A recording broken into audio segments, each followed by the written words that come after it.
Título: ¿Cómo sobreviví al peor infierno de mi vida mientras todos creían que yo era el monstruo?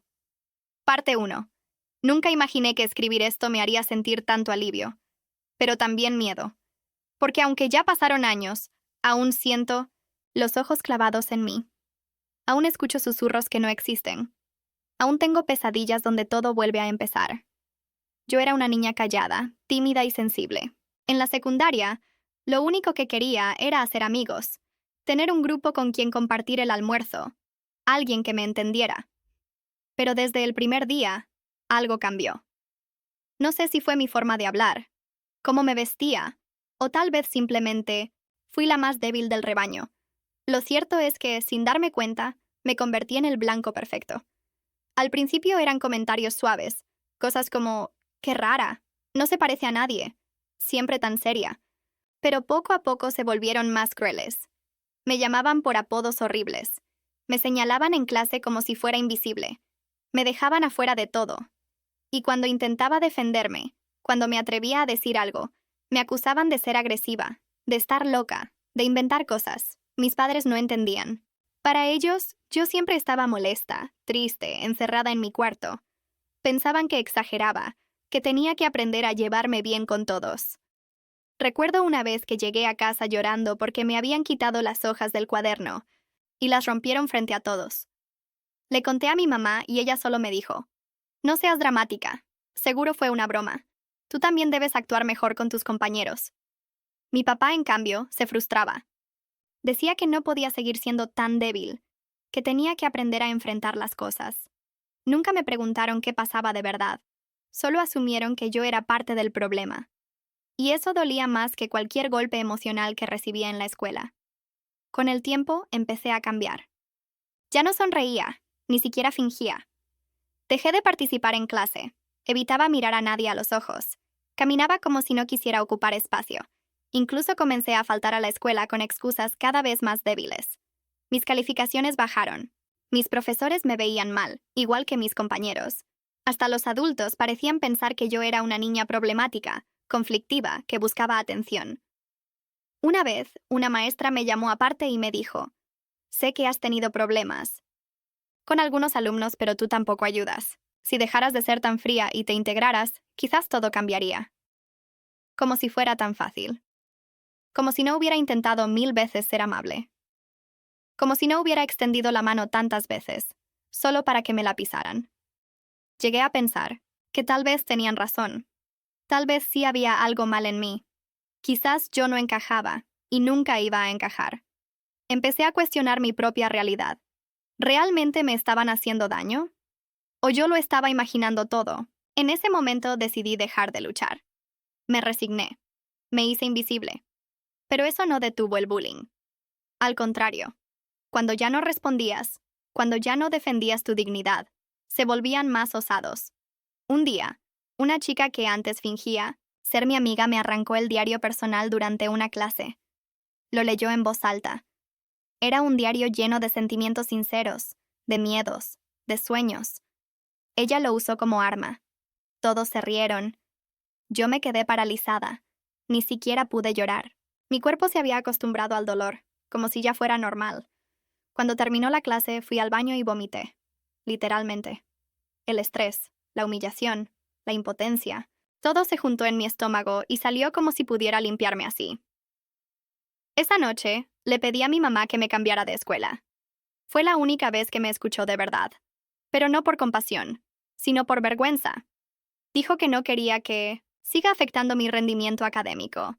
Que si cambiarme de colegio servía para que mejore mis notas, entonces lo haríamos. Pero no lo hicieron. Se olvidaron de mi petición 2 días después.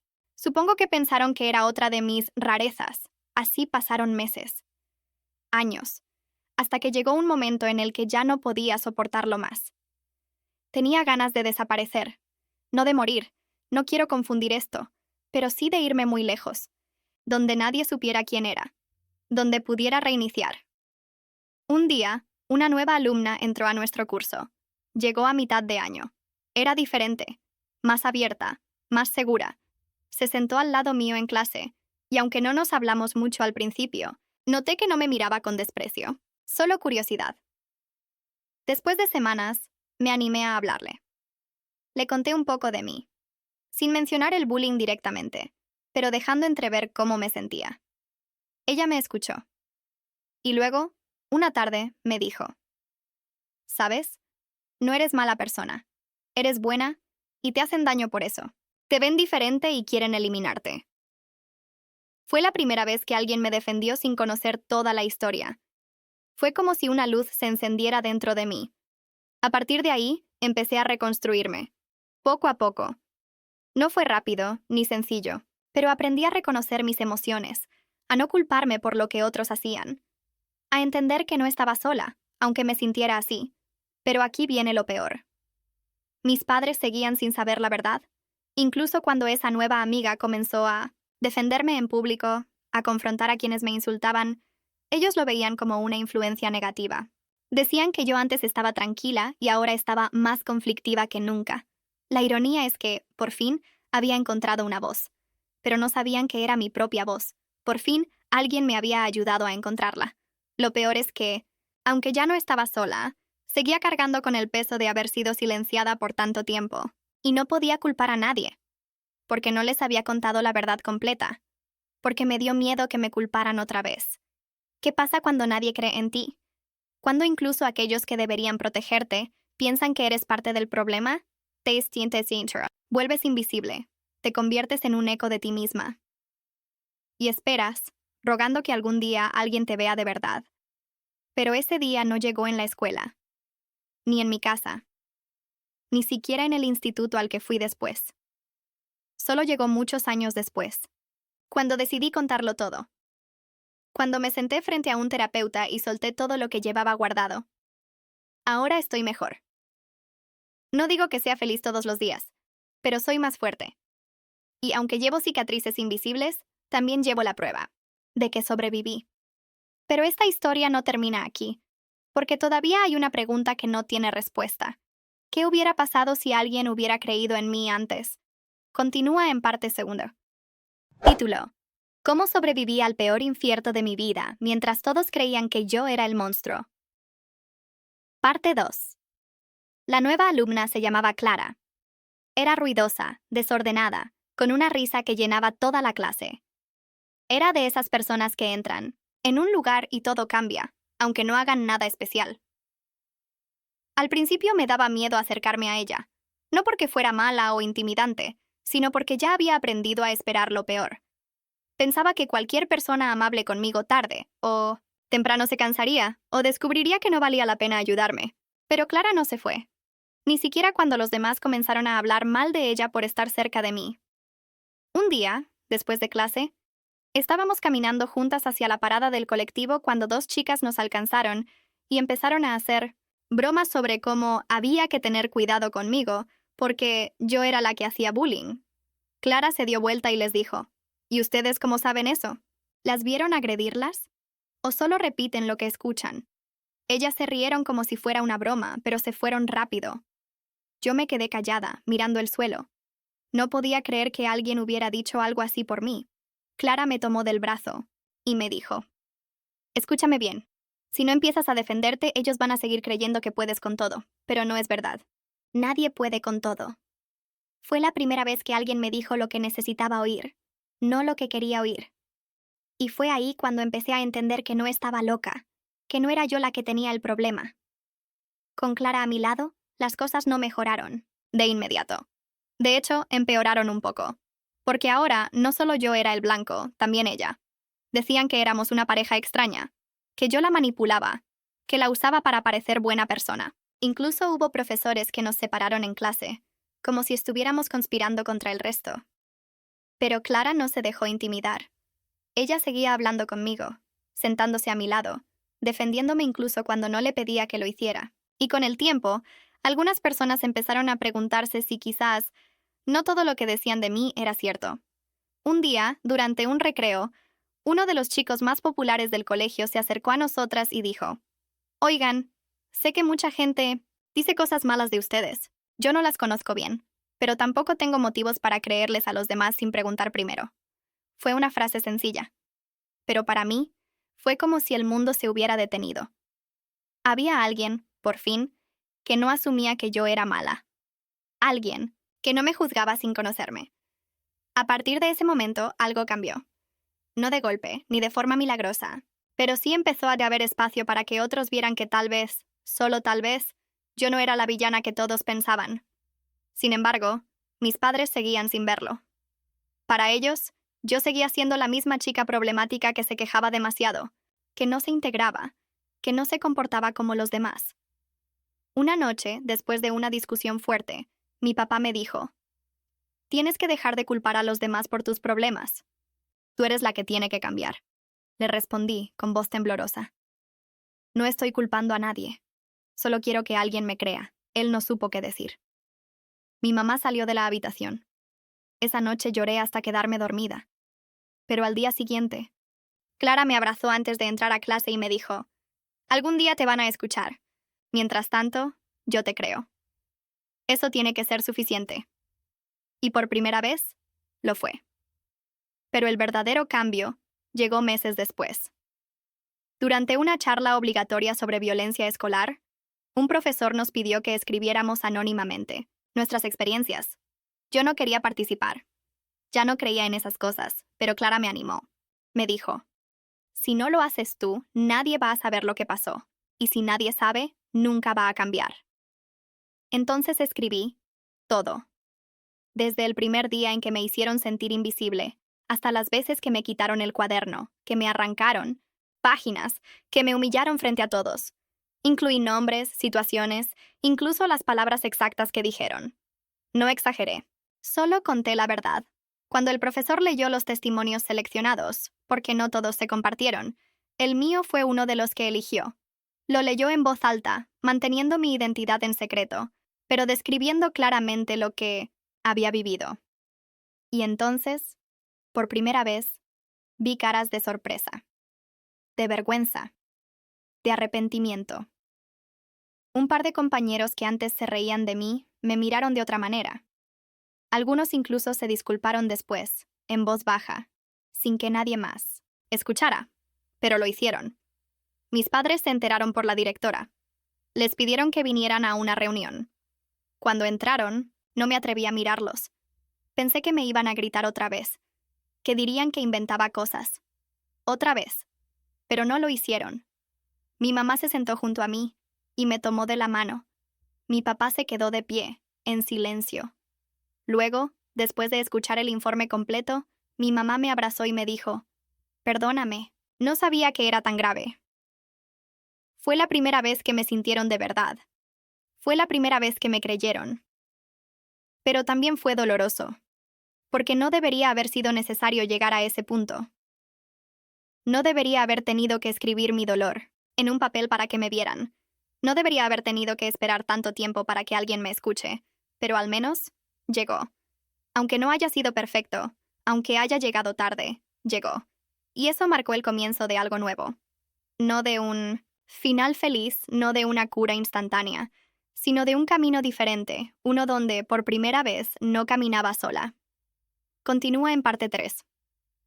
Título: ¿Cómo sobreviví al peor infierno de mi vida mientras todos creían que yo era el monstruo? Parte 3. Después de la reunión con mis padres, las cosas no cambiaron de inmediato. No hubo un momento mágico donde todo se solucionó. Y me convertí en la chica feliz y popular que siempre había querido ser. Pero sí empezó a haber una diferencia. Pequeña, pero real. Mis papás, aunque tarde, comenzaron a escucharme. Mi mamá dejó de decirme que exageraba. Mi papá dejó de insistir en que tenía que ser más fuerte. Empezaron a verme como su hija otra vez, no como un problema que resolver. Pero lo más difícil fue seguir yendo al colegio. Porque aunque algunos compañeros habían cambiado su forma de mirarme, otros seguían viéndome igual. Para ellos ya estaba marcada. Ya era la rara, la conflictiva, la que se quejaba de todo. Clara siguió a mi lado. Siempre. Incluso cuando le dije que no entendía por qué me ayudaba. Ella solo sonrió y me respondió: «Porque sé cómo se siente estar sola, y no quiero que tú te sientas así nunca más». Fue una de esas frases simples que quedan grabadas para siempre. Con el tiempo, fui encontrando pequeñas formas de recuperar algo de alegría. Me apunté en un taller de escritura que ofrecía el Colegio. Al principio iba porque no tenía nada mejor que hacer, pero después me di cuenta de que escribir era lo único que me hacía sentir que existía de verdad, que mis palabras tenían valor, incluso si nadie las leía. Un día, Clara me animó a leer uno de mis textos frente a los demás. Era una historia sobre una niña que vivía en un mundo donde nadie la veía, pero que un día encuentra a alguien que sí puede verla. No mencionaba el bullying directamente, pero cualquiera que me conociera podía entenderlo. Cuando terminé de leer, hubo un silencio largo. Luego, aplausos, gentiles, sinceros. Y aunque no fue gran cosa, para mí fue enorme. Ese día, una profesora me dijo, «Tienes talento. Deberías seguir escribiendo».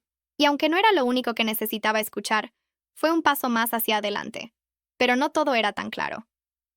Aún había días en los que me sentía como si estuviera caminando sobre vidrio. Días en los que recordaba las humillaciones, las risas, las veces que me quedé callada cuando debería haber gritado. Días en los que odiaba mi voz, porque me recordaba cuánto tiempo había pasado sin usarla. Una noche, después de una semana, especialmente difícil, le confesé a Clara que muchas veces todavía pensaba que tal vez, quizás, no merecía haber sido defendida, que tal vez, en el fondo, sí había algo mal en mí. Ella me miró como si hubiera dicho algo absurdo, y luego me abrazó muy fuerte y me dijo, «Nunca, jamás vuelvas a pensar eso. Lo que te hicieron no fue tu culpa. Tú no elegiste ser diferente. Ellos eligieron atacarte por eso». Esa frase se me quedó clavada, porque era verdad. Yo no había elegido ser tímida, ni sensible, ni distinta. Solo era yo misma, y eso no debería haber sido motivo para hacerme daño. Con el tiempo, empecé a aceptarlo. Aunque no fue fácil, tuve que enfrentar recuerdos dolorosos, momentos que preferiría olvidar. Pero también aprendí a perdonarme por haberme quedado callada tanto tiempo, por haber dudado de mí misma, por haber creído que no valía la pena luchar. Mis padres también siguieron intentando compensar el tiempo perdido. Mi mamá empezó a acompañarme a terapia. Al principio me costaba hablar, pero poco a poco fui soltando lo que llevaba adentro. Le conté todo. Desde las veces que me quitaron las hojas del cuaderno hasta las noches que pasé llorando sin saber por qué. Le conté cómo me sentía cuando nadie me creía, cómo me sentía invisible. La psicóloga me dijo algo que nunca olvidaré. Lo que viviste no fue tu culpa, pero ahora tienes el poder de decidir cómo quieres que defina tu vida. Esas palabras me hicieron pensar mucho. Hasta ese momento, había estado tratando de sanar, de dejar atrás el dolor, pero no había pensado en qué quería construir después. Así que comencé a imaginar. Imaginé una vida donde no tuviera miedo de hablar, donde pudiera tener amigos sin sentir que algún día me traicionarían, donde pudiera contar mi historia sin sentir vergüenza. Y aunque aún no estaba allí, sabía que podía llegar. Durante el último año del colegio, hice algo que antes ni siquiera hubiera imaginado. Participé en un proyecto escolar sobre violencia emocional. Junto con Clara y otro compañero que también había vivido situaciones similares, creamos una presentación que mostraba cómo el bullying no siempre es físico, que a veces duele más lo que no ves. Las palabras, las miradas, el silencio. Cuando terminamos, varios estudiantes se acercaron a nosotros. Algunos nos agradecieron. Otros simplemente asintieron, como diciendo, «Ahora entiendo». Y aunque no cambiamos el mundo, hicimos que algunas personas vieran lo que antes no querían ver. Esa noche camino a casa, Clara me dijo, «Sabes, no vas a poder cambiar a todos, pero sí puedes ayudar a que otros no se sientan solos como tú te sentiste». Y supe que eso era lo que quería hacer. Ayudar a otros.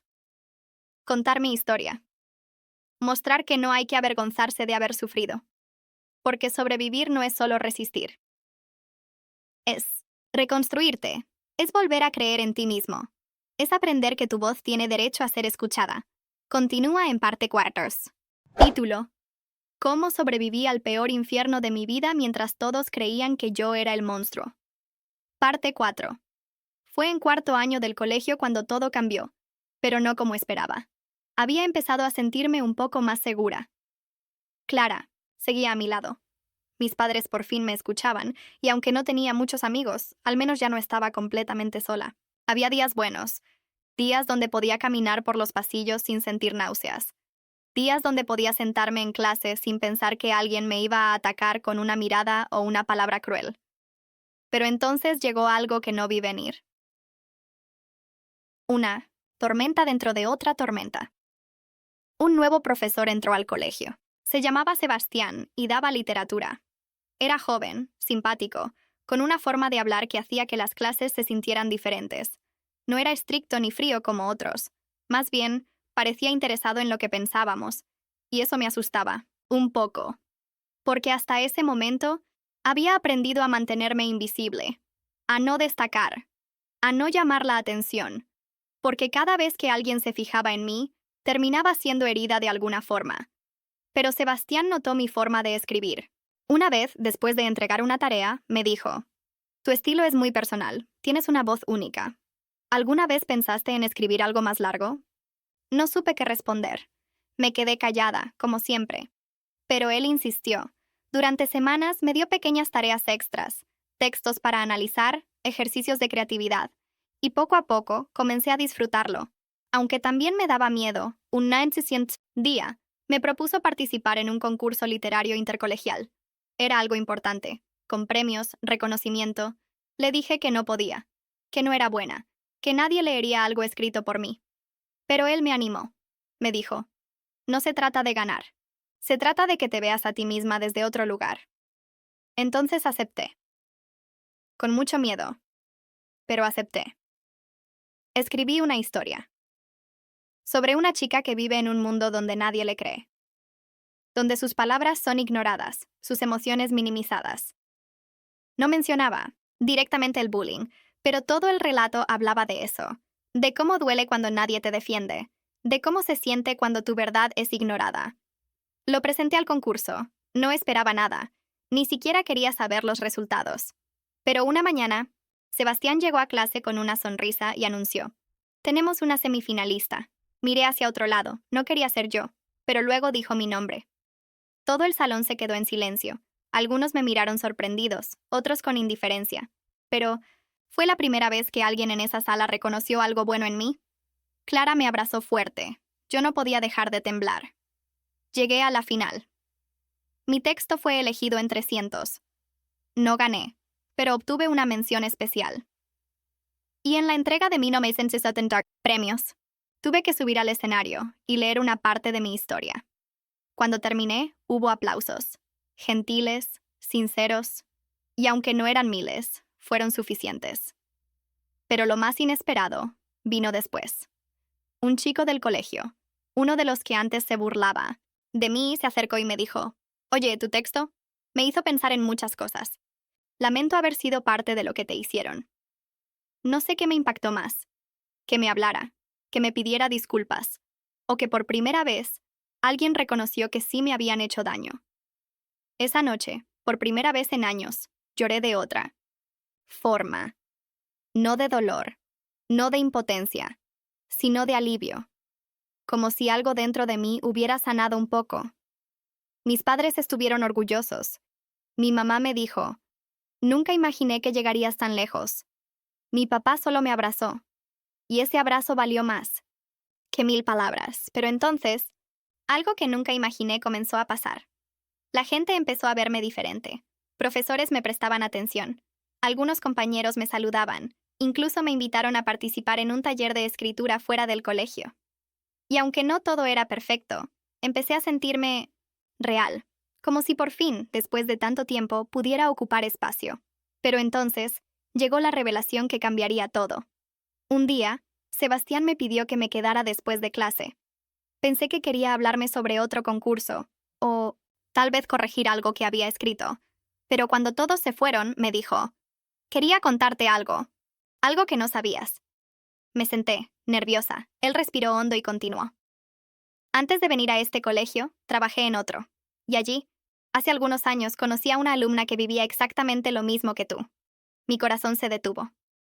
¿Qué estaba diciendo? Ella también era callada, sensible. La marginaban. Le decían cosas horribles.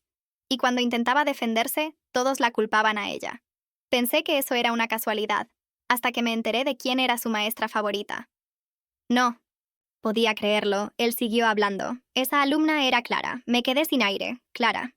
Mi amiga. Ella también había vivido lo mismo. Ella también había sido la víctima. Y todo este tiempo, yo pensaba que era la única, que era la rara, que era la débil. Pero no. Ambas habíamos sido marcadas. Ambas habíamos sido invisibles. Y ahora, juntas estábamos luchando por no volver a hacerlo nunca más. Salí de clase con el alma temblorosa. Fui directo a buscarla. Cuando la encontré, la tomé de la mano y le pregunté: ¿Es verdad? ¿También te hicieron bullying? Ella bajó la mirada, y luego, con voz suave, respondió: Sí. Pero no quise contártelo porque no quería que vieras tu dolor como algo menor. Quería que supieras que no estabas sola. No importaba si yo también lo había vivido. Me quedé sin palabras. Y entonces entendí.